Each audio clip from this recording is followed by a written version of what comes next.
So, as my little spell work goes from our crane workshop, I wanted to talk about deity connection work and what that looked like for me in the beginning and what it looks like for me now. Because there's going to be a lot of different opinions on this. There's going to be a lot of different people telling you do this, do that. Um, and I'm not going to disagree, but I'm also just going to talk about my own. What that experience has been like, what are the driving forces, and what does it look like for me? So, in the beginning, when I first started connecting with my first deity, it was, you know, they kind of showed up in my life, and it was the Morrigan, and she is very much my foundation's deity. In the beginning, it was conversation through tarot is where I started, and that's, you tell me a story, tell me about yourself, things of that nature. I didn't. I knew some of the lore just because, I'm a history person. I love history. But I didn't intentionally go seeking other people's lore, opinions, their work, because in the beginning, I didn't want that to shape what she was telling me. I would later look at it to kind of compare, to look at, to see different aspects. But I really wanted to just build the relationship, build that bond with her, and let her tell her own stories. Let her tell me what was important to her. And like I said, I started this in tarot. I've written many times on Pathos how I've done this, what I've done. I've done videos here. I've done videos on YouTube talking about these things of, what those methods were, what the checks, because I'm a skeptical person, especially when we're talking about, the mind. I have a very scientific side of me too. And so I put a lot of checks in to my work, especially when I started moving into trance, and I'll get to that in a minute. But, I needed checks so I could prove to myself, not anybody else, because this is mystical experience. It's my personal spiritual experience. I cannot prove it to anybody else in that way. I mean, everybody's empirical proof, and, it's just not how this works. And so I put in my own checks. I found ways to give me different verifications, and different aspects of checks that really helped me because I wasn't using lore. I wasn't using other people's opinions. And that's one thing I think we have gotten so caught up into, you've got to read the lore, you've got to read the other people's books and their opinions, but in the end, all of that started as someone's personal gnosis. Whether it has become this, aspect we all agree upon it, and we all say this is part of the Morrigan, and this is what she is, and does that make it true just because one person had a gnosis and then everybody else decided to agree upon that gnosis? Hmm? I mean, it's a question that we need to start asking and start being considerate of because, in my opinion, our connections are all going to be different dependent on what our paths are, what our connection with that deity is, what are the lessons that are specific to us. And the more that I let her take the lead, I got lessons that were specific to me, things I needed to look at, things I needed to learn, things I needed to deconstruct in myself.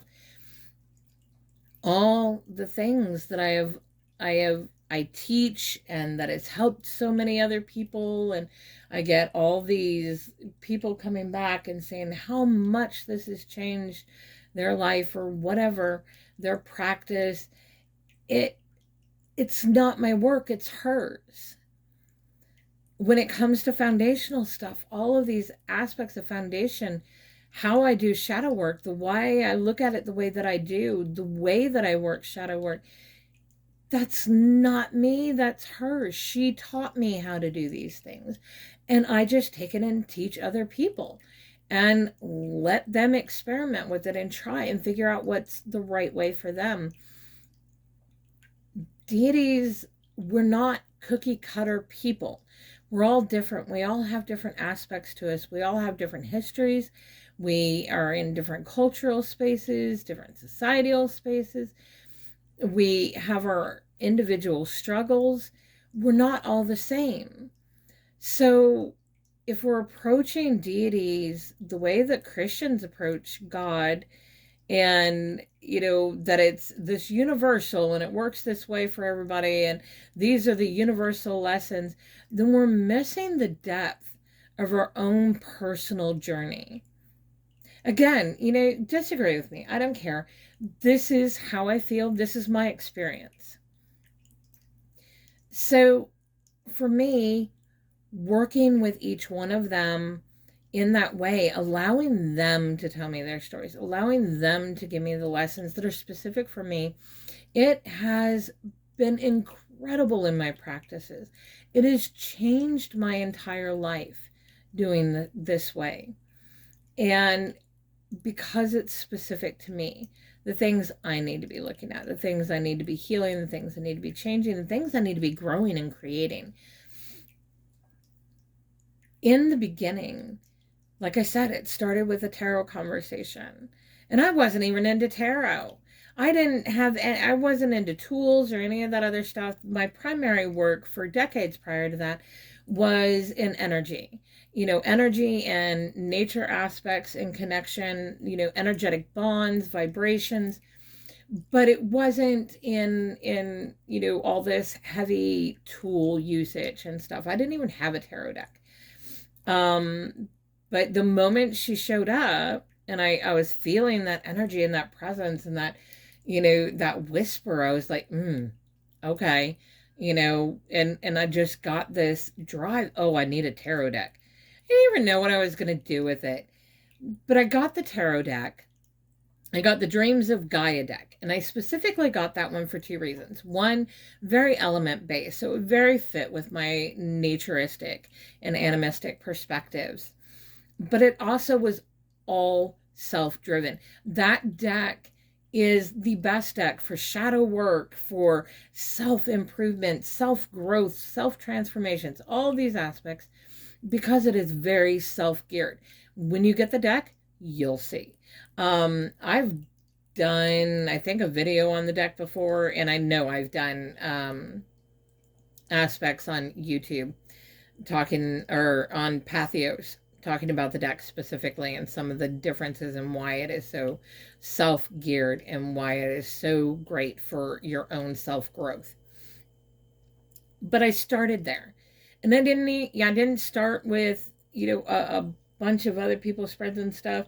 I started with some simple things, and then I really just got into tell me about you. Tell me about you. Tell me a story.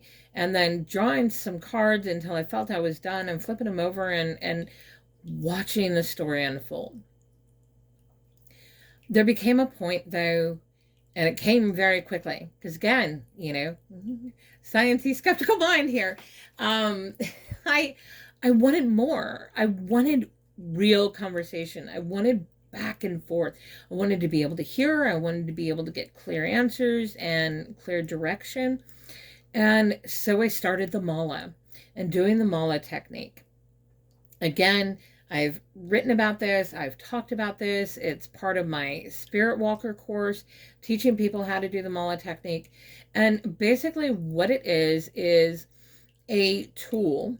The mala is a string of 99 to 108 beads, dependent on tradition, depending on what you're looking at. And it's a tool. to train your conscious mind to be distracted, train your body to be distracted, and to allow soul to get to the forefront in order to build that connection, be in that spiritual space. It's a great way to get into trance and eventually get into spirit walking, or what other people would call crossing the hedge or astral travel, however you want to look at that, whatever you want to call it. I call it spirit walking. And so I started the mala technique, and I chose a very direct, some people may call it a prayer, a chant. It's basically a set of things that I wanted. I was calling out to the Morrigan. I was saying that I wanted to be able to have clear communication, to be able to hear her, to be able to communicate like I was talking with somebody in person. And every single day, no matter what was going on, no matter how I felt, no matter what my time looked like, I was committed to doing this because I really, really wanted it. I wanted that kind of communication, and I was going to do whatever I needed to do. So I dedicated myself, and it took anywhere between an hour to 2 hours a day. And I sacrificed sleep. I did all kinds of things in order to do this. But I was consistent. I was showing up consistently. I was showing that I was taking this serious, that this is what I really wanted. It wasn't long before I started getting it. My hearing senses, from a soul sense, so psychic senses, the auditory, being able to hear her. So the mala would get me into a trance state. The trance state, I was starting to hear her. And it was, at first a few words. Then it was some sentences, short little sentences. And over time it grew and grew until I was able to do actual back and forth communication, like I was talking to a friend sitting next to me. It takes time. It takes time to train the brain, to allow the soul to take control, to process the soul senses in order to have that kind of experience. I dedicated myself to that, to doing the work, putting in the time, making the time every single day, because I really wanted it. We make time for the things that we really, really want. And I wanted clear communication. And I was going back through and I was using my tarot as checks. So I'd have this trance experience. I'd get this message. I'd go back. I'd pull the tarot. Does it match? Is it telling me the exact same thing that I was getting in that trance? And I was floored. I was floored that it even worked. I mean, I cannot tell you how it works, how these divination tools do what they do, beyond the fact of it works. I mean, the science of odds would say no. I mean, there would be, missteps, miscommunications, some, things that don't fit. And I just didn't have that. What I kept getting was just straight up the same things. And so to me, that was helping me get over my self-doubt. It was helping me strengthen my courage of myself that I could do this. I could have this kind of communication. Fast forward years later, I'm constantly having that kind of communication, as far as, I can be sitting there working on something and she just pops in and starts talking. And I love it. It's great. There are times that I have to be like, oh, give me a minute. And even my husband, he was kind of, he's like, are you talking to me? And I was like, no, I'm talking to her. He's like, oh, okay. And at first it was kind of like okay, the weirdo in the room. But now, he's just gotten so used to it. He'll look and he's like, me? No. Oh, okay. And he goes back to doing what he's doing, and I continue on the conversation.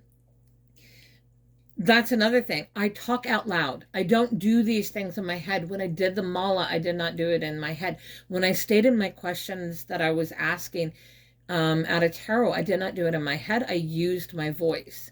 We have a lot of stuff that goes on in our head.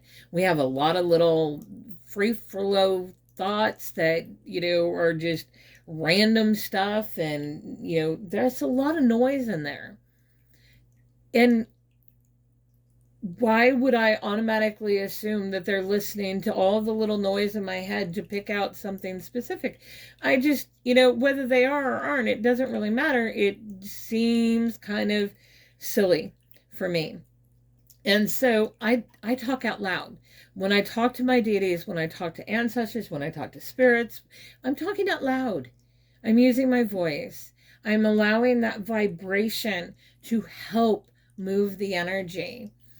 And I'm being very clear that this is exactly what I'm talking about. When I do spell work and stuff, it's the same thing. There's a whole section on this inside the Grimoire of the Crane book, and it's something we talk about all the time in the Temple of the Crane. But, that vibration of voice is important. It is one of the most powerful magical tools that we have, is our own voice. And so I talk out loud. And it's weird for people, and I understand that. But I don't care. I don't care because I get amazing conversations and messages, and they show me things, and these things have transformed my life for the better. That has advanced my practices beyond anything that I could imagine.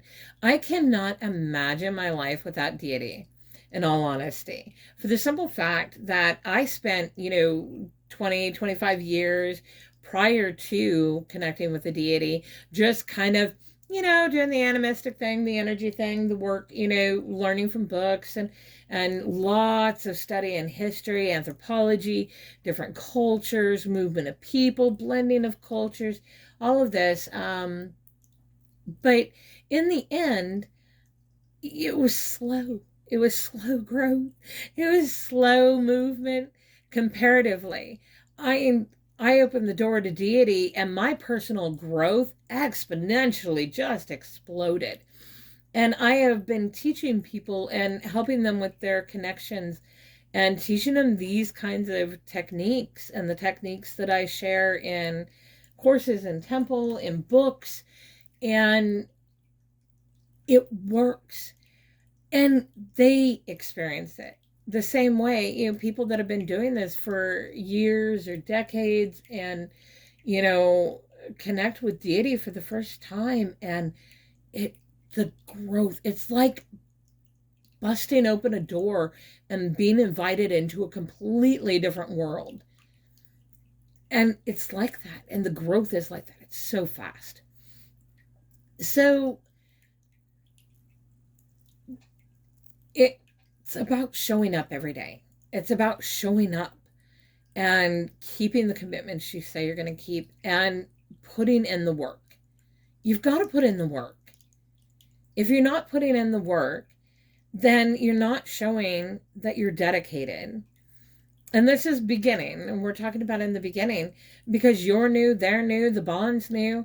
You're trying to build something with them. It's like any other friendship or any other relationship. You got to show up for it. You got to be present for it. You've got to work for it. And again, my opinion. When it comes to offerings, so many people disagree with me here.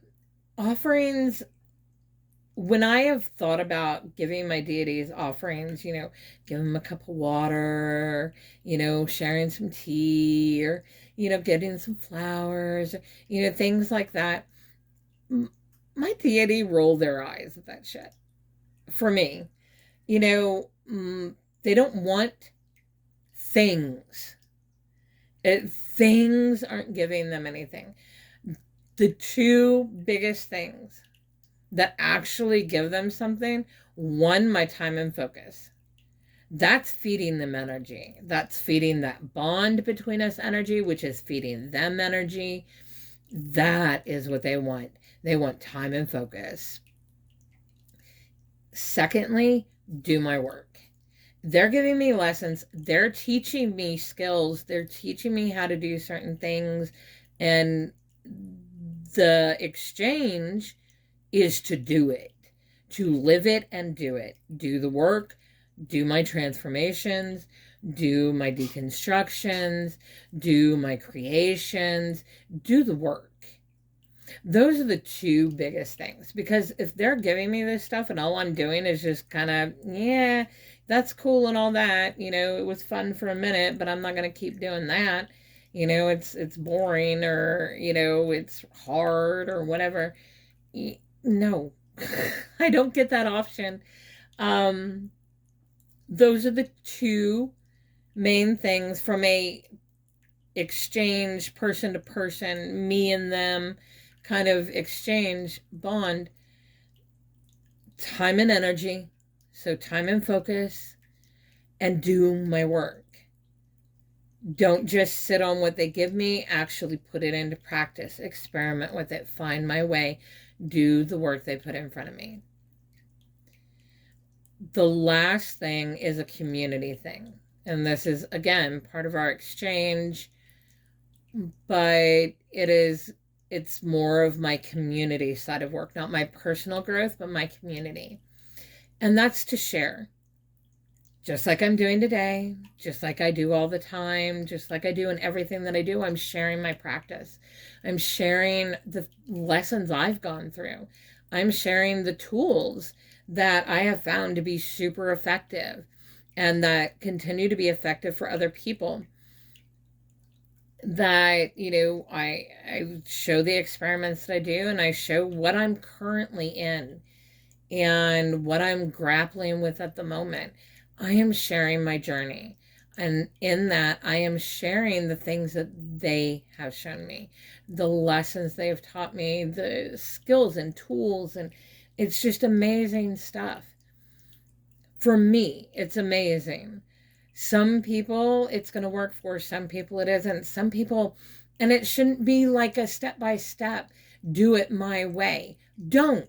You take it as an inspiration, an idea, try it out, change things about it, make it work for your mode. This is what I'm constantly telling my students.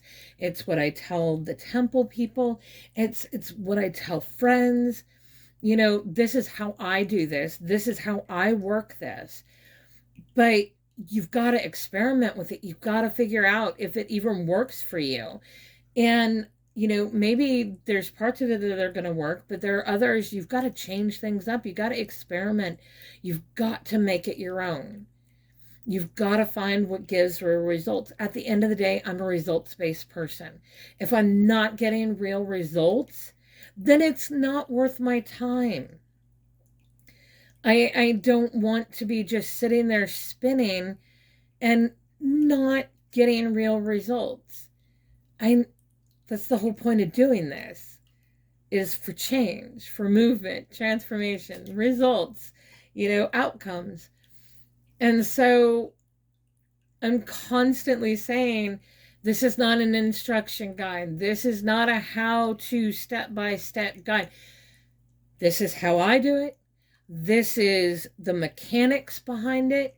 This is why I'm doing these certain specific things. These are what, like the mala, there are physical scientific aspects of it, of distracting the mind, distracting the body, giving it something to do so the soul can take over, to create that trigger to let the mind know, the conscious mind, that it's quieting so soul can be at front. It's training the brain to incorporate and allow the process of soul senses. You're constantly taking in information with your soul senses, your psychic senses, your sight, your hearing, your taste, your touch, all these things. Every sense you have in the body, you have a soul sense for. And your body, you're taking all that information in all the time, whether you recognize it or not. The problem is our conscious brain is not processing that information, because we have not told it it's important.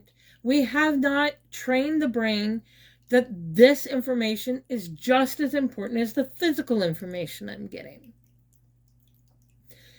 When you talk about your physical senses, we are taking in our eyes, our ears, our smell.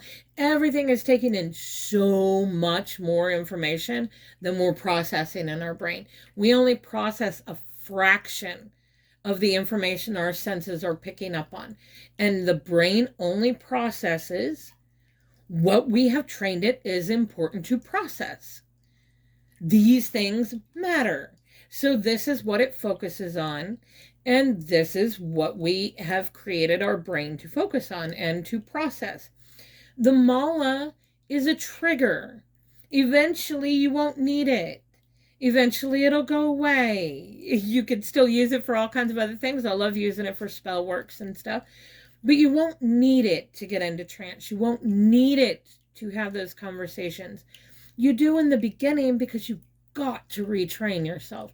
You've got to retrain your brain. You've got to retrain your soul. You've got to have that alignment, bringing the soul and the body together in a harmonious alignment so both are working together. There's all kinds of aspects to this. But in the beginning, we do need those kinds of tools. I did, and everybody else that I've met has had to have those kinds of tools and representational magic and aspects of representation for deities, because we are getting our mind and our soul and our senses all in this cohesive place of being able to receive and process what we're being received, to be able to hear them, to be able to have conversations with them, to feel their energy, to get images and visions from them. We all have these capabilities. It's a matter of what we have trained ourselves to pay attention to. When it comes to deity, there's a bond there. There's an energetic bond. When you first start connecting, it's very little. It's small bond. Even if it's an ancestral bond, say your ancestral soul, part of your ancestral soul has connected to this deity lifetime after lifetime after lifetime. This lifetime, it's still going to be kind of small because you're just starting. So we need to feed it. How do we feed it?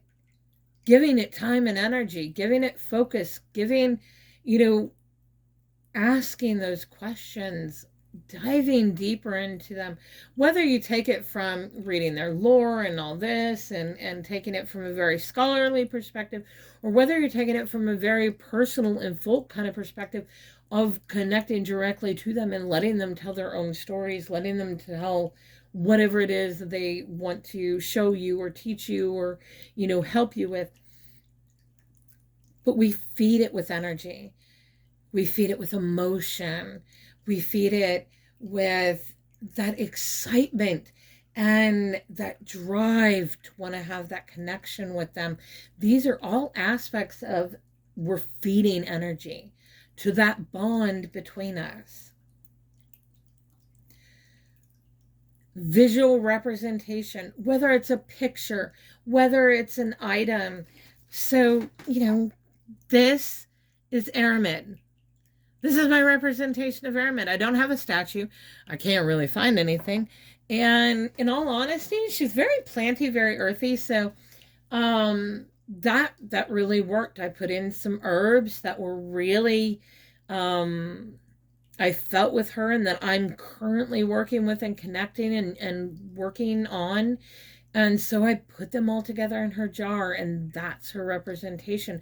So when I'm seeing that, I'm not just seeing a jar full of herbs. I'm thinking, this is Aramid's space. This is her representation. This is what we're working on right now together. Statues are great, but it doesn't have to be that. It could be all kinds of things. Just some type of visual representational magic that allows us to get into that space, to have that moment of, oh, I'm looking at that. That's what that is. That's our connection. And in that little bit, I'm feeding some energy to that connection because I'm paying it attention. I'm giving it some time. I'm like, oh, yes, that. So I'm feeding it. The more we feed the connection, the stronger the bond becomes.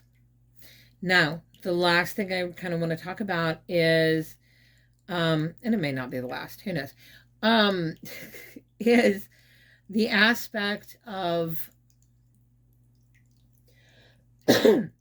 partnership.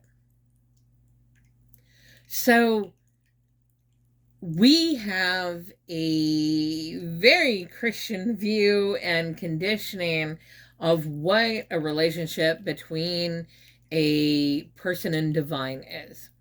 And a lot of times you hear these ideas of worship, of bow down, of subservitude to.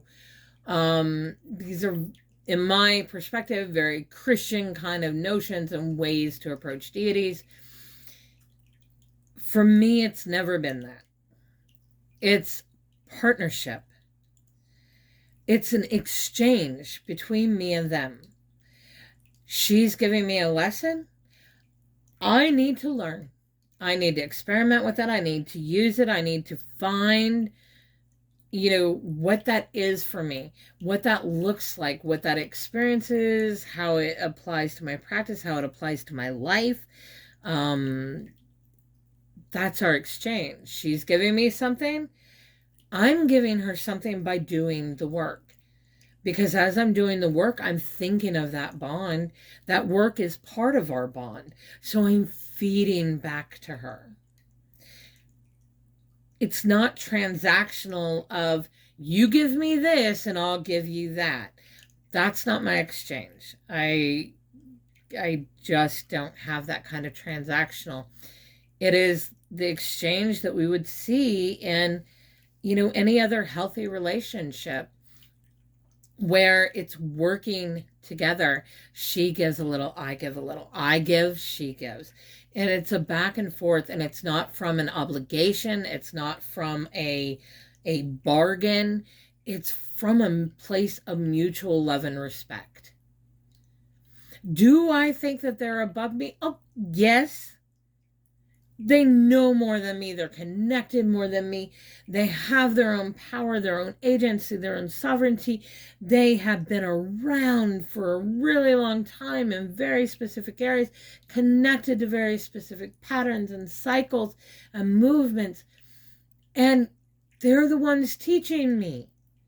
So yeah, I'm not saying that I'm on the same playing field as them and they're just another part. That's not how I feel. But I also don't subscribe to this bow down and worship or, I am your servant and, I will do all these things just to have you, presence.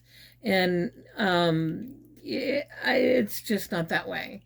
I don't give a lot of physical offerings like food and drink and all that, because mine's in service. It's in the time and the energy I'm feeding them. It's in the love and emotions I'm feeding them. It's in the community works that I do in my sharing. It's the personal works that I do by doing what they give me. I love my deities. Like I said, I can't imagine life without them. It has changed so much with being with them and having them there and that connection and that partnership, that exchange and that movement is so incredible. It's so moving. Do I hear my deities talking and stuff? Yeah, I do. It's just like talking to a person. I have that because I worked really hard for it. I trained myself in my brain and my movement to be able to do that. I really honed my soul sense of hearing. to be able to have that. It was hard. It was long. It has grown over years to get to this point.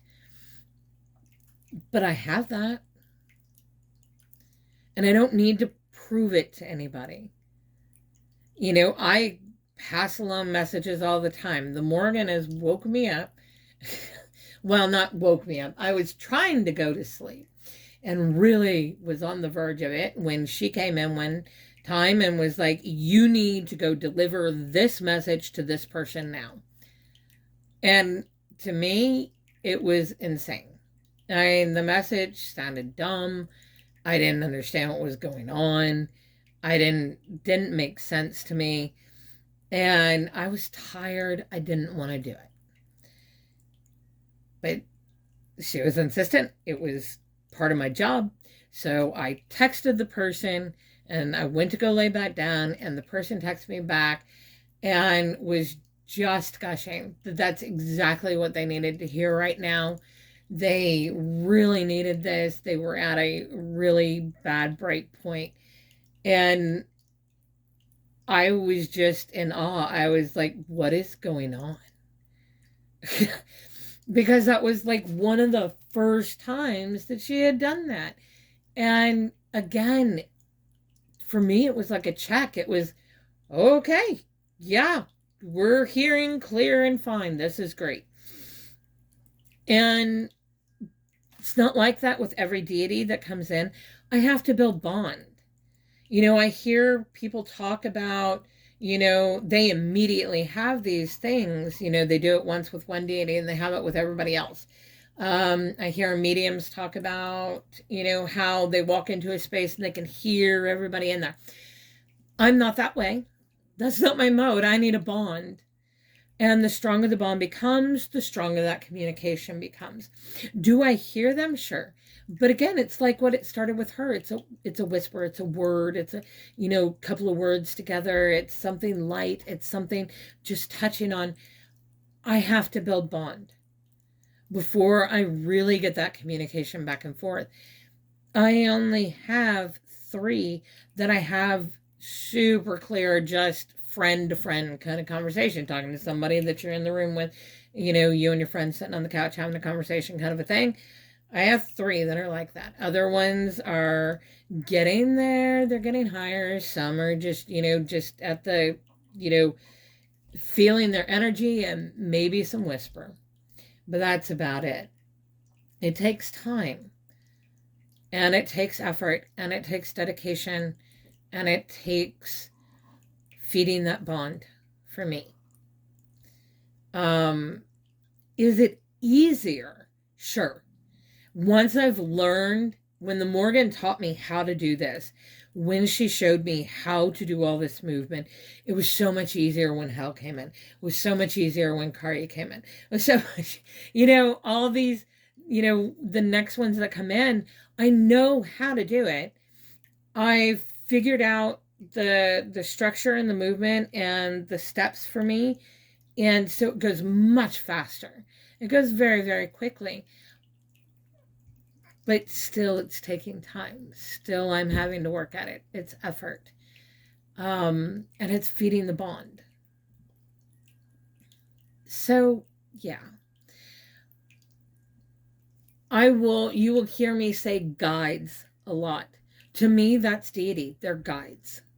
They're my guides. They're the ones showing me how to do things. They're teaching me. They're guiding me through. They're reprimanding me when I don't hold things like my boundaries. Do not think that my goddess will not smack me down. The Morgan will. If I do not hold my foundations, if I do not hold my boundaries, if I do not hold the things that we have created that are sacred, then she will do things to mess up my life or put wrenches in things. But it's not her being malicious. It's not her being mean. It's me. I created this. I'm the one that had poo-pooed on my boundary. I'm the one that decided to cross it. I made a choice, and there is a consequence. I'm not illusionary in this. It's why when people are like, oh my gosh, don't you just, isn't that terrible? I mean, why is she doing that? She's not doing it to me. She's pointing out that I've gone too far. She's pointing out that I'm not holding what I need to hold for myself. And she's tried to do it nicely, but I've ignored her. My choices. Every choice has a consequence, good and bad. So I don't blame her or get upset with her, angry when she smacks me down. I'm like, thank you. For the simple fact that I know I'm the problem. And I have no problems stating that. You know, we all make mistakes. We all do things. There are things that we'll procrastinate on. There are things that we're like, I could help this one person if I just shift this boundary a little. But the boundary's there for a reason. I know it's there for a reason. I set it for that reason because of past experience for this exact thing. But did I cross it anyway? Oh, yeah, I did. My needed want and drive to help another person in a way that made me cross a boundary, even if it's just a little toe, I made that choice. That's on me. That's not on her. I love that she even cares enough to do that. To be like, you are fucking up royally. Knock it off. Love it. Thank you. Thank you. Because without that, I would probably keep traveling down, keep breaking things, keep moving things, keep thinking, oh, it's an exception. I can shift this for that. And I have some boundaries that are not exceptions. There are some that are. And my boundaries change over time. Just like my practice changes over time, my relationship with my deities changes over time, just like myself and my growth changes over time. These things change. They move. And some things change and move with them. But there are certain foundational aspects, there are certain boundaries and foundations that are unmovable. They were built to be unmovable because of what they are. Not all, but there are some. And when I get out of line and step my toes over that line of the unmovable, then I hope every single time she will come and smack me or yell at me or whatever needs to happen. Because otherwise, I'm going to end up in a bad situation. And I know I am because I have been. So, yeah, I mean,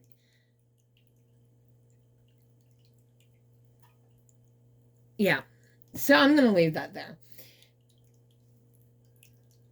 My biggest take, the inspiration I hope you take from this, the biggest thing, build your own bonds with them. Let them tell you their lessons. Find ways of divination to start those processes. Do the mala technique and be specific of in that whatever your saying is that you're saying for each bead. Be specific about what it is you're wanting out of that. If you're wanting clear communication, clear back and forth, hearing them and being able to speak with them and have a back and forth conversation, put that in there. Be super clear. Speak with your voice. Say it out loud. And begin that process. It's going to take time in the beginning. It's going to take a lot more time because you're just building bond. You may need physical representations, an altar, a movement, because representational magic really helps us to train ourselves to get into that magical space, that mystical space, that spiritual space for us. That's what those spaces do. That's what representational magic can really help us with, is to create that ambience, to create that feeling that we start to feel an emotion and it starts to shift our thoughts and we start to focus. So create a little altar. It doesn't have to be statues. It could be little representations. Doesn't even have to look like an altar. My very, very first was a shelf that just had some things on it. And nobody would have been able to tell that it was an altar or anything witchy or anything else. It's just a little shelf with some knickknacks. It was great. I've changed. I've moved because I really like my sacred space. I like having certain aspects of my tools and things right in my face. I like the feel of the space that I've created. And there's an energy and a flow because of all the different pieces that are in it. So, yeah. But that's not for everybody. And my outdoor space, you wouldn't even be able to tell it's there. If it wasn't for the 4 torches, you wouldn't even know it's a space. I see it, I feel it, I know it's there, but I don't need a bunch of stuff in it. It's just my sacred space. I take stuff when I want to take stuff. And a lot of times it's just me. Just me hanging out in my sacred space, doing my thing. So stop worrying about what everybody else is telling you. Stop worrying about what it looks like for everybody else. Stop worrying that your experience or a message you're getting is different from somebody else's. You're different people. All of these things only create more doubt. And I'm not saying don't have discernment. In the beginning, you've got to have a lot of discernment. Like I said, I put in tons of checks because, I know the mind. It can get crazy up in there, and you can be talking to yourself and convincing yourself that you're talking to something else. There's all kinds of that can go on. That's why I put in all these outside checks, using the pendulum, using the cards, all kinds of different aspects. Stitchomancy, bibliomancy. There's all kinds of ways you can put in checks to check the messages you're getting, to make sure that it's staying consistent, to make sure that the information in the conversation's real. Again, self-doubt, we all have it. Especially in the beginning, there's a lot of it. Especially if you're a science person, there's a lot of it. These are things to help us. Not just from the self-doubt, but also to gain clarity, to go deeper. Maybe you get a message in trance later on when you're really solidified in your communication and you're feeling really confident there. You get a message in trance. Maybe you want to go deeper. You can pull out your other divination things and play with your tools. You don't have to, and you can be more clear in trance. But, maybe you want more clarity. Pull them out. Ask questions. Dive deeper. In the end, everything has started as one person's experience, one person's way of doing things, one person's interpretation. And we're all different people. It's great to listen to them and to see them and gain inspiration and ideas from them. But to completely adopt somebody else's without experiencing your own, I think is a loss to our own journey. So take the risk, experiment, try new things. Some things are going to work, some things are not. Are you going to fail? Are things going to not happen? Sure. It's going to, because you're experimenting. But look at everything like an experiment in the beginning. I'm trying something new. And I think this component, and this component is great. And I'm going to try it. And maybe, I find out that, maybe the mala beads aren't what really works for me. Maybe it's playing guitar. If you're a music person, maybe you get to trance by playing guitar, not a song, not a thing. My husband gets it when he does scales, when he's just playing around or just allowing something. He starts with scales and all of a sudden he's in a trance episode and playing a piece of music. He doesn't call it the same thing, but that's what he's doing. And creating a whole new piece of music. Find your way. And don't be afraid of failure. We're going to learn through all of them. All the things that don't work, we learn that they don't work. And they give us ideas and inspirations of other things to try. Create your own practices. Create your own bonds, your own communications. Listen to them. They have got lessons that are specific for you, where you are, where you want to go, your own personal journey. Everything at the end of the day is about this journey for you. It isn't about selling things to people. It's not about following somebody else's. It's about finding your own experiences, your own path, your own spirituality, and developing that and walking in that and moving in that, living in that. Because this is your life. Shared with other people, sure. But at the end of the day, when you die, it's this soul that has those experiences, that carry it on, that imbue it into the ancestral soul to get carried on to another person. It's our life. People come and go all the time. Things change all the time. Our practices grow and expand. Some things are left behind. New things come in.